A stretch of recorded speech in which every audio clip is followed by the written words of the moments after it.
Hello everyone and welcome to the channel. In today's video, we're diving deep into sensitivity analysis in Microsoft Excel.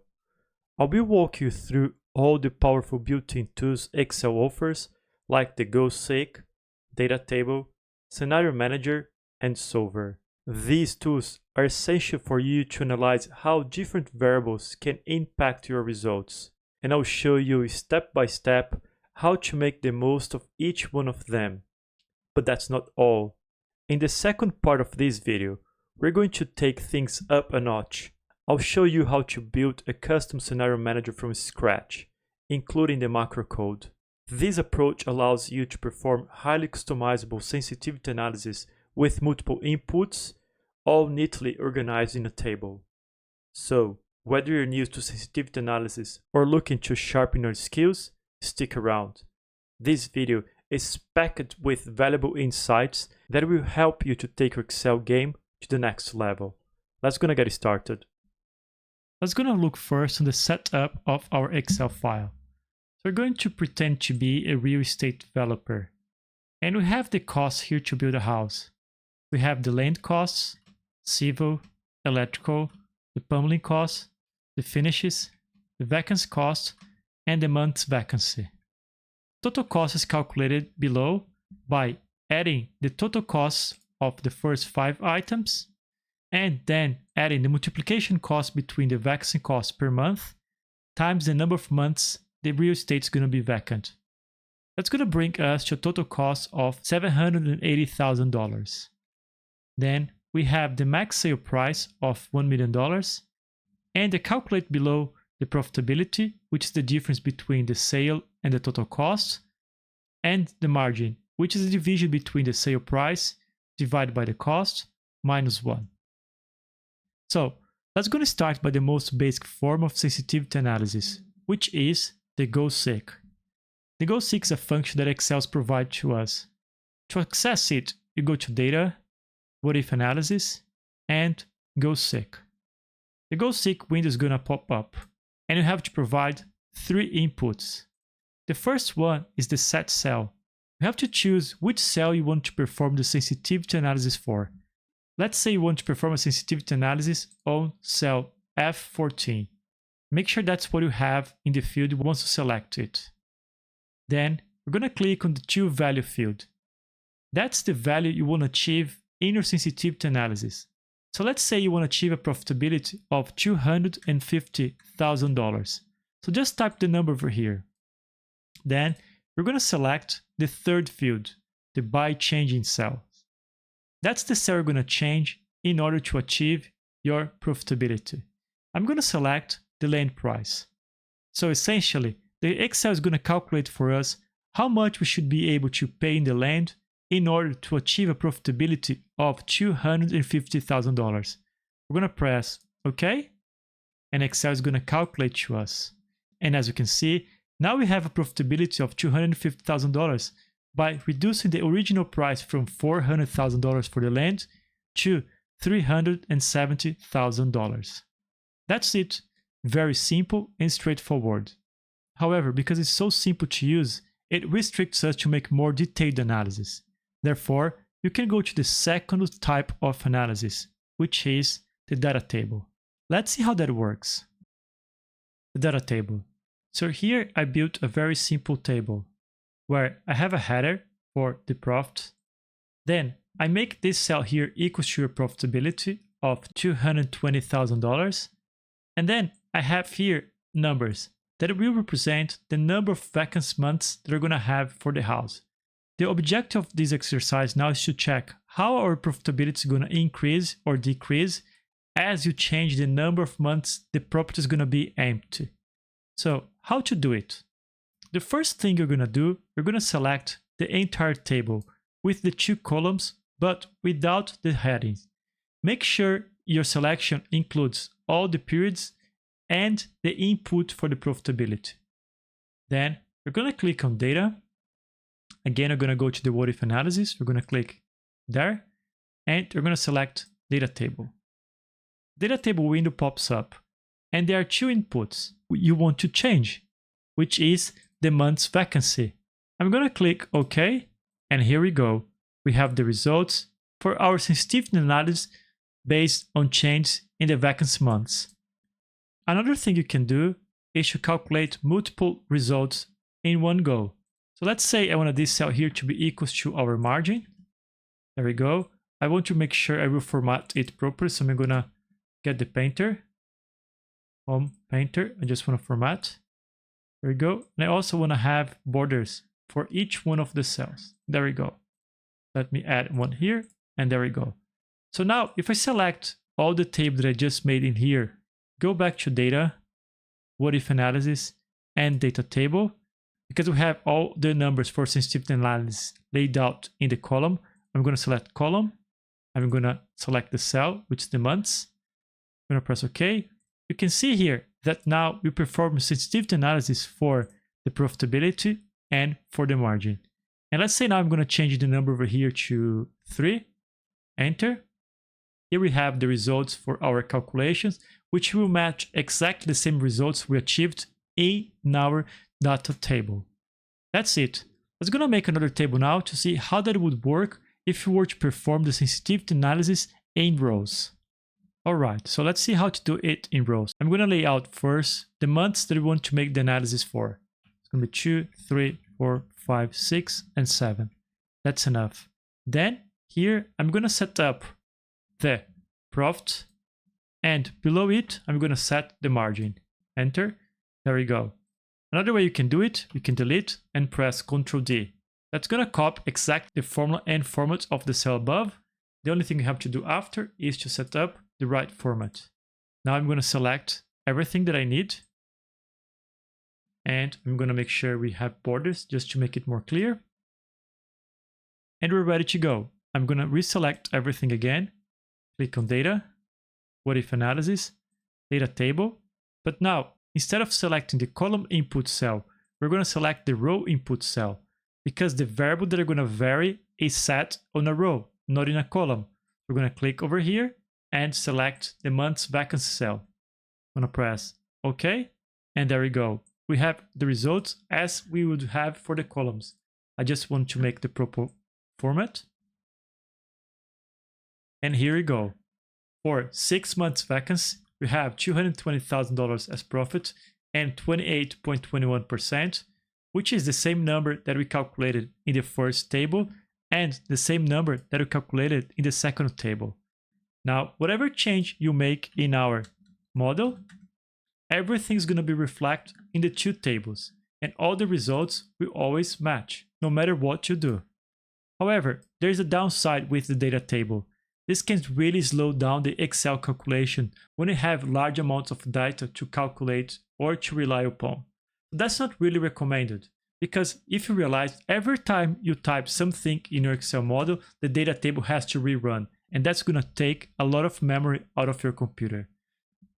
Okay, now let's going to do something even different. So far, we were able to give one input and calculate the outputs of your model. But what if we want to make the analysis for 2 inputs? How we should do it? So I'm going to get rid of everything. I'm going to select Home and clear all. Now I'm going to get the numbers that we want to perform the sensitivity analysis with. So first, I want to perform a sensitivity analysis with the month vacancy and the cost of the land. So on our columns, I'm going to have the month's vacancy. So let's say 2, 3, 4, 5, and 6. And on the rows, we're going to have the cost of land. So let's say $250,000. I'm going to just format. And I'm going to copy and paste across. That should be enough. So here we're going to have 300. Then we're going to have 350. Then we're going to have 400. We're going to have 450. And we're going to have $500,000. All right. In this cell here, right on the top corner, we're going to make this cell equals to the profitability, because this is the value we want to calculate as the output of our sensitivity analysis. I'm going to press OK, and I'm going to select the entire table. I'm going to go to Home, make sure I fix the borders just to make it clear for us to see. And now we can go and perform the analysis. Click on Data, What If Analysis, Data Table. Now, what should we do? Because we have data in the rows and in the columns, we have to add data into the two input fields. For the rows, we have the cost of the land. So we should select the cell that refers to the cost of the land. And for the column, we have the month's vacancy. So we should select the cell that refers to the month's vacancy. I'm going to press OK. I'm going to now select and make sure we have the good format. And here we go. We have the correct answers for the sensitivity analysis. Right now, we have an input of $400,000 as land cost and 6 months. And if you look over here, you're going to see that our profitability matches exactly $220,000, which is the same value that we have calculated initially. And if you were to change this number here to $300,000 and 5 months, that would equate to a $322,500 of profit, which should be the same number that we're going to find right over here. Okay, so this is the data table, but we can go even further and perform more detailed sensitivity analysis. Let's see how to do it. A third option for you to perform sensitivity analysis is using the scenario manager. So if you go to data, what if analysis, you can see that the first choice you have is the scenario manager. We're going to click over here and a new window pops up. So we have to build up the scenarios for you. The first thing you're going to do, you're going to create add, and we're going to create a scenario name. Let's say the base case. Then we're going to come up with changing cells. So we're going to click on the arrow up and we're going to select the cells that we're going to change. Let's say you want to change all the input costs. Then you're going to hold Ctrl and press your mouse, select F12, which represents the max sale price. I'm going to press OK, and then I'm going to press OK. So here a new window pops up, which is the scenario values. We're going to leave the numbers for now because this is our base case scenario. So we're going to click OK. As you can see, we have a base case scenario. Now we're going to add a new scenario. We're going to say this is the upside scenario. We're going to get the same cells and we're going to click OK. For the upside scenario, we're going to say that the land cost is going to be, let's say, $200,000. Our cell F4, which is the civil cost, is going to be $100,000. We're going to leave everything the same except for the last value, which is the F12, that represents the max sale price. Let's say we're going to be able to sell now the house for $1,100,000. We're going to press OK, and a new scenario has been created for you. And if you select the scenario and click on show, we're going to see that all the numbers have changed over here. If you click back on the base case and press show, we're going to have the same number over here. Just one correction I would like to do. I would like to click on base case, edit. I'm going to click on OK. And now instead of 300, we're going to have 400 over here because that was the initial cost that we had. So if you click on base case, we're going to come back to the numbers that we had in the initial stages of our analysis. Now we're going to create one more scenario. We're going to click add. We're going to say downside scenario. We're going to click OK. And now we're going to say we're going to pay $500,000 for the cost of land. We're going to say we're going to keep this house empty for 9 months. And we're going to be able to sell it for $900,000. I'm going to click OK. And there we go. We have a third scenario. And if you select the downside scenario and press show, we're going to be able to calculate the profit and the margin. And there we go. You can see how this can be very useful for you. Now, if you click in summary, you are going to be able to create a summary for these scenarios. We're going to have to choose now the result cells, which is the profitability. And we're going to click OK. And a new sheet is created for you with the current values and the results for each one of the scenarios that we have created. Just pay attention that we can set the results to be anything you want or any one of the outputs of the model. So we can go back here to our main sheet, create a what if analysis, scenario manager. Our scenarios are already here. You can create a summary. Then you can select the margin, for instance, and create OK. And a new sheet with the margin is being created for you. All right, so that seems really good and neat. Let's go and go now to another function that Excel provides for us, which is the solver. The solver. So if you click on data, you can see that in my Excel, I have the solver as the very last option in this window. But this may not be the case for you. And if you cannot see it, you gotta fix by going to File, Options. We're gonna click on Add-in. You're gonna make sure that you have Excel add-ins, and you're gonna click on Go. Then you're gonna be able to tick the solver add-in and press OK. As I have it, I'm just gonna cancel it. We're gonna click on Solver.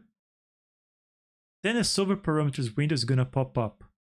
And you have to fill out some of the fields over here. The first one is the Set Objective. I'm gonna set it to be the cell of our profit because we want to calculate the profitability of the project. Then you have to set up the type of sensitivity analysis you want to perform. Whether you want to calculate the maximum profitability, the minimum, or the value of. We're going to select value of, and I'm going to set this number to be $250,000. I'm going to press Tab. Then I'm going to go to the by changing variable cells. We're going to select the land cost and the month's vacancy. There we go. We're going to press Tab, and we're going to go to the subject to the constraints. We're going to set some constraints to our two input variables. We're going to click on Add. We're going to select the land, and I'm going to say that the land should have the cost that is less than $500,000. We're going to add, and I'm going to say that the land, I'm going to click on the cell, should be greater than 0. Should be no negative cost for the land cost. Okay.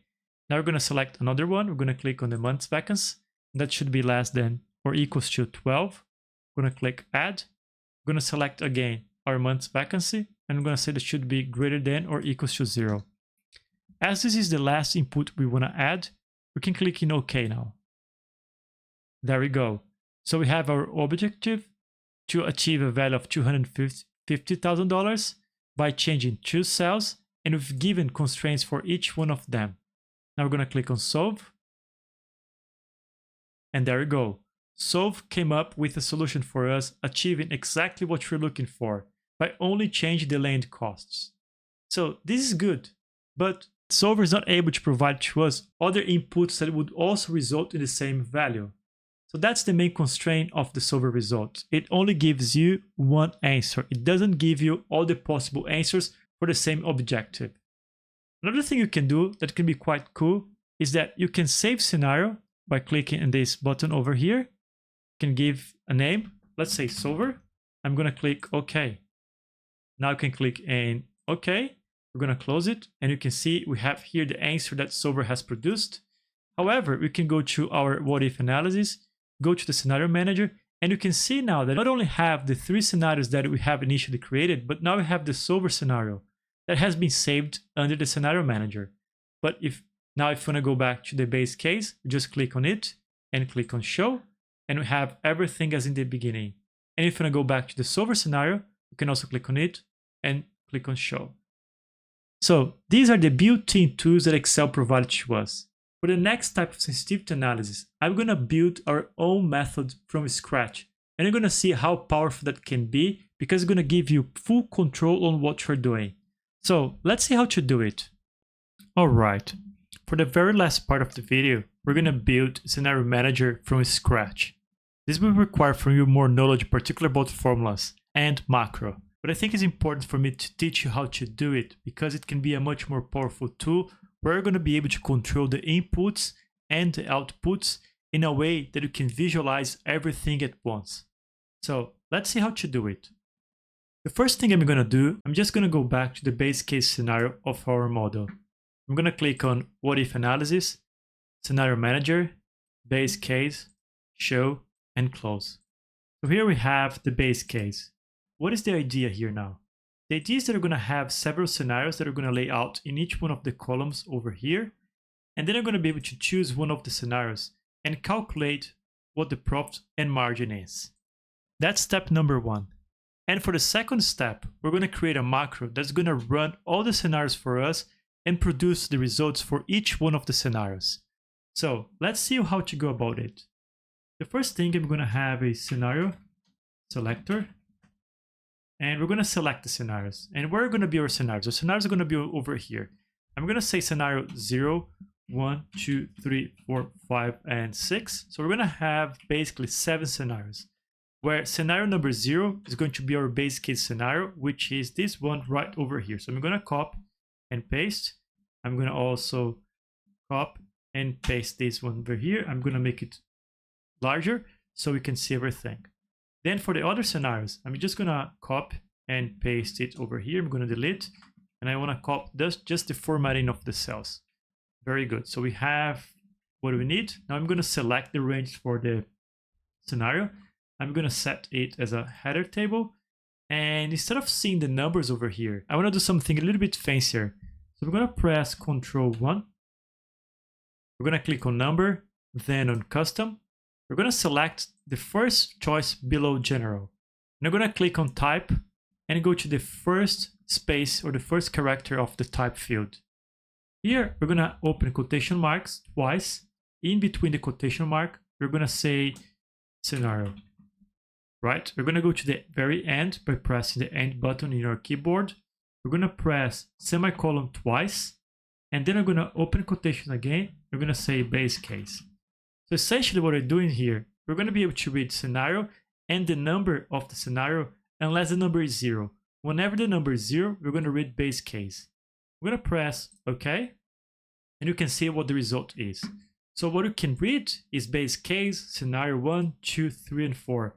But what you have in fact in the cell is the number 0. The next one we have number 1, number 2, number 3, so forth and so on. Okay, so you have a number over here, but you can read base case and scenario numbers. All right, so now we're going to be able to have our scenario selector down over here. So first, I'm going to set these as an input, and now we're going to go to data, data validation, and data validation.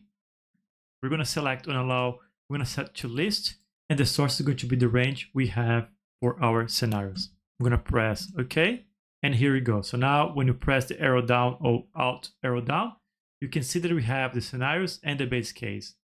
So once we click to base case or scenario 1, we can still not see the writing that we set up over here. So we have to set this one to the same configuration, the same formatting. So I'm going to press Alt 1 altogether again. Custom, we're going to scroll down, and we have this right over here, and I'm going to press OK, and here we go. So now we can read exactly the same things that we wrote just over here. All right, so we have a few more fixes now.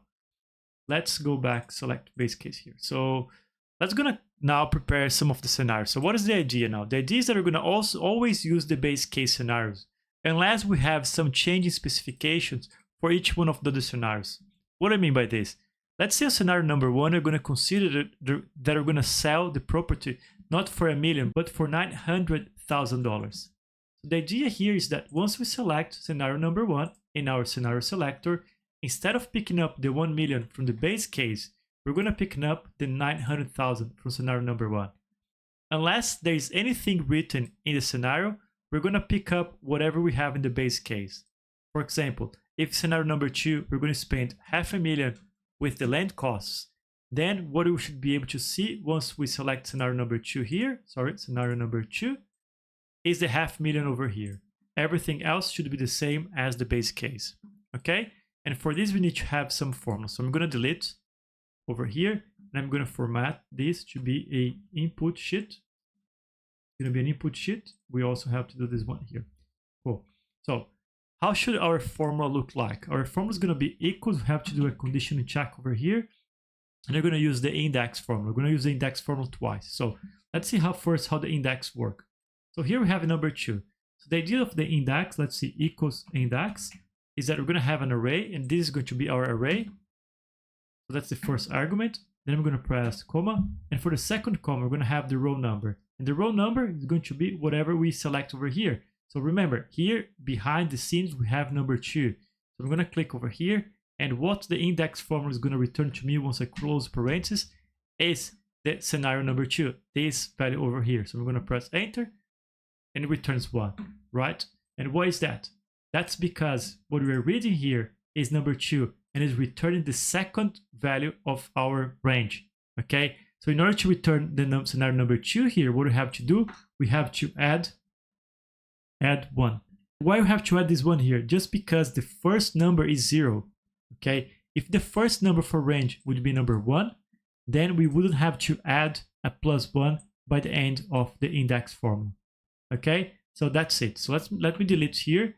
Let's gonna do now the formula here. Remember, what we're trying to accomplish here is the following. We need to pick up the number that we have in the scenario that we just picked up. If there's blank, then we should pick up the number from the base case. So let's see, it's gonna be equals to if. We're gonna use the index as we just discussed. I'm gonna select the range. This is gonna be the range. And we're gonna return what? We're gonna return whatever we have here. I have to anchor it by pressing a 4 once plus 1. I'm gonna close it. So if this thing here returns blank equals quotation marks, then we're gonna get the number of the base case. Otherwise we're gonna get the number from the index. So I'm gonna go over here, copy, go to the end, paste, close parentheses, and enter. So here we go. Because we have a number in scenario number 2, it is returned that number to us. But now if I copy and paste the formula below, you can see that because we have empty values here, it's returned the base case scenario. But if we were to have here, let's say 100,000, then we would pick up the 100,000. All right, so I'm gonna copy and paste this. And I'm also gonna paste over here. Very good. So if I go now to scenario number 1, what should we see? We should see everything the same over here because scenario number 1 is all empty. But over here, we should have seen the $900,000. And that's exactly what happens. And if we were to see here the base case, we would see all the inputs for the base case.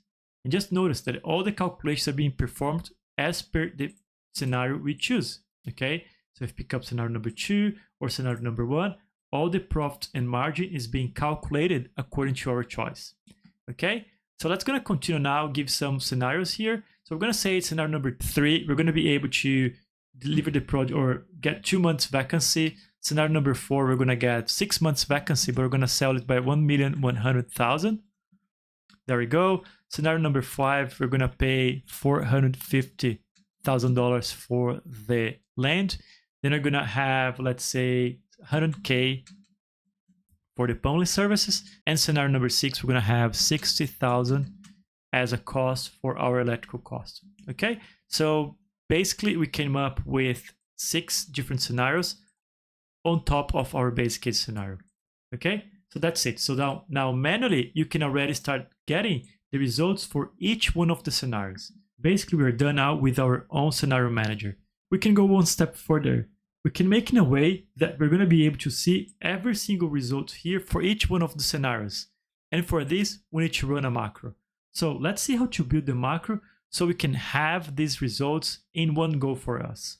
The first thing I'm going to do, I'm going to just copy this or move this over here. And I'm going to copy and paste across. Ctrl C, I'm going to enter, but I'm going to delete these values over here.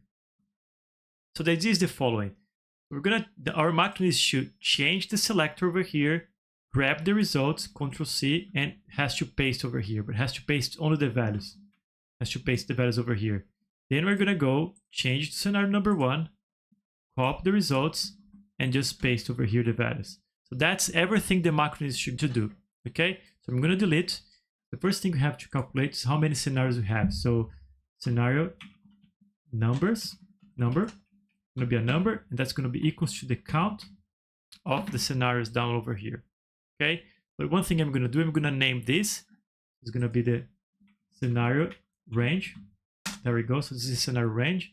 So equals to count what our scenario range. So I'm going to press tab, close parentheses, and enter. So let's set it as an internal calculation, and there we go. So we have to go through or to loop through 7 different scenarios and calculate the profit and the margin. Very good.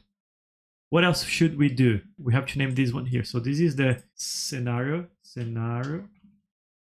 result. Okay, so we're naming this range with 2 rows. Enter. And this is going to be the scenario table result. It's going to be the scenario table result. All right, so we have this one, and I think we have just to name this right over here. It's going to be the scenario picker. All right, so I think we have named everything now, and we can start building the macro. So for the macro, the first thing you have to do, you have to save your Excel file with the Excel macro enabled workbook. So we have to make sure you have this one over here and not only the Excel workbook. So that's the first thing. I have done that already, and this should be the first thing to do. The second thing to do, you need to make sure that you have access to your developer tab. That's how you're going to access your Visual Basic, which is the tool you're going to use to write the code for your macro. If you can't see this, what you can do, you can go to File, then you can go to Options. You're going to click on Customize Readable, and you're going to make sure you select the developers over here. Okay, we're going to press OK. I'm going to press Cancel because I already have it. And here's the Visual Basic. Now you can click on Visual Basic, and you can click on this workbook. Okay, so this is where we're going to write the macro, right? So the first thing you have to write for the macro is the macro's name or the function name. You can do it by typing sub and scenario. You can open close brackets, and there we go. So we have your function. You have to write your code in between the sub and the end sub. All right, so what do you have to do? So the first thing you have to do, we have to loop through each one of the scenarios, right? So that's the reason why we have this scenario number over here. So let me say here, I'm going to name it scenario number. And I'm going to copy, and I'm going to go back over here. So how we're going to do it? So I'm going to press tab. We're going to say for I equals to 0, right? So that's going to be the first value we have over here, which is 0, right? So for I equals to 0, then we're going to go to the range, and the range is going to be the name of the range we just gave. Has to be in between quotes. Scenario number, right? So that's this cell over here, right? We're going for I equals to 0 all the way to 7, which is the number of scenarios we have. Okay, then we're going to have what? We're going to say enter.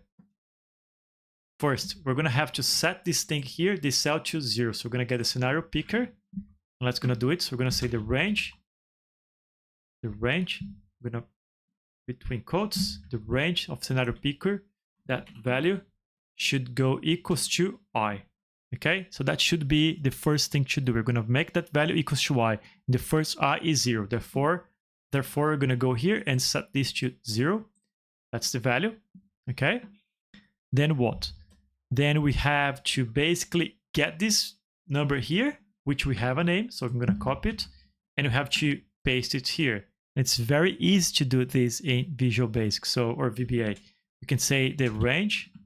I'm going to open close brackets, and now quotation marks. Okay, so this range here, dot. Okay, dot what? Dot paste special space paste. I think we can choose paste values. Where is it? Paste values. There we go. There we go. So we're gonna paste it. Sorry, first we have to copy, right? So we have this one here. Okay, so first we're gonna come over here. So first we have to copy. Once you copy it, we have to paste. But where do we have to paste? Do we have to paste it here? No, we have to paste it to the side, right? So it's gonna be I plus 1. Remember, the I is 0. So we're gonna have to paste it. We're gonna have to offset it to 1. So we're gonna say, go over here, and we're gonna say dot offset. So we're gonna open close bracket. So offset, the first is the row, which is 0. Then is the column, which is going to be I plus 1. Okay, so that's how we have to do it. And I think we're pretty much done. I think the next thing we have to do, we have to just write next, because then it goes to the next one. So let's see how that goes, and let's see how that plays out. So I'm gonna bring this a little bit over here. That's gonna make this just a bit smaller, and then I'm gonna debug it. So I'm gonna go debug and click on step into. Actually, I'm gonna press F8. So I'm gonna press F8, F8. So now we should have I equals to 0. Now we're gonna set the range scenario picker to 0, which already is. But let me change here so you can see how that changed. So now it's number 5. So as soon as I press F8, this cell here should change to base case. So let's see, F8. There we go. So now we're gonna copy this value over here and paste right over here. Okay, so I'm gonna copy. We copied, and we're gonna paste it. F8 again. There we go. We paste everything. So we're gonna go F8 again. We're gonna change I equals to 2. Once I press F8 again, we should see the cell here change to number 1, right? I'm gonna press it. So number 1, I'm gonna copy, and let me just make it a bit smaller. And I'm gonna press F8 again. We should see this number here being pasted over here. And there we go. And now let's gonna move over here. And if I press F5 now, you should see everything being pasted across. Let's see. There we go. There's only one error. I think I know why. It is because Let me close here. This should be count, should be -1 now. We have to take 1 out of here. Okay, so let's go to delete. Let's go to delete over here. Yeah, because we put 7, but there's no 7, right? So it should be maximum, should be the 6th one. Let's gonna go back to our Visual Basic. That's gonna rerun everything. So I'm gonna go over here. Let me play. There we go. So everything's correct now. So there are just a few more things I would like to do before we finish. I just want to make sure that before we start, I want to make sure we delete whatever is pasted over here. So to do it, it's quite simple. I just want to get this name here. It's scenario table results. So I'm going to copy. I'm going to go over here. So what I'm going to say, range. I'm going to open, close brackets in between quotation marks. I'm going to paste the range dot value. Right? Should be what should be actually not value, should be I want to clear content. I think that's it. So now if I press F8 again, so should once I press F8 now, this should be deleted. Let's see. There we go. And here we go. We can press F5, we can go all the way through, and we are done. So let me close here. So what happens when we are done? So there's two things. We still have this cell here, which is still in cut mode, and we have this to scenario number 6. So I want to do 2 more things. I'm going to go back to our Visual Code. I'm going to click over here. So there are 2 things I want to do. The first one, I want to have this value here to go back to 0. So this, I'm going to paste. I want this to return to 0. So every time we run the macro, at the end, we're going to return our scenario to the base case, because that's the most important case, the most likely one. And lastly, I just want to have the application dot cut cop mode tab equals to false. I think that should be enough. So what's going to do is going to just get rid of the cop cut state mode of the cells over here. So let's going to press play. Let's see. And there we go. So we have here all the results that we can compare which one has the best performance just by looking to our scenarios. And we're back to our base case scenario. Very good. So now you can start playing around. And if you want to add more scenarios, it's very easy. Just select a cell, just select a column, press Ctrl+, just make sure you rename 1, 2, 3, 4, 5, 6, 7. So now I have 7 scenarios. Everything has been set for you already. There's absolutely nothing you need to do. Let's say he's going to cost 250. There we go. So we just change it and run the scenarios. Go back to Visual Basic, press run. And there we go. Everything has been calculated to you. And to finalize, we can make your life much easier now by creating a button that you can click and run the macro. So what we're going to do, we're going to come to Insert, Shapes. We're going to select this shape over here. We're going to just make it bigger. Click twice. You can say Run Macro. We're going to make sure we're going to format it right on the middle. We can make it bigger. Now we can right click. Click to this workbook and click this workbook scenario. And that should be the scenario function we just created. And okay, so now every time you click on it, your macro is going to rerun. And you're going to have here a full scenario manager that you can control on your own. Much simpler, it's much easier to visualize what you're doing. And from here, you can start doing graphs and all sort of good things to make your analysis much more detailed and easier to read. Okay, so that's it for today, guys. I hope you have enjoyed the video. Please subscribe to the channel and give me a thumbs up if you learned anything from today's video.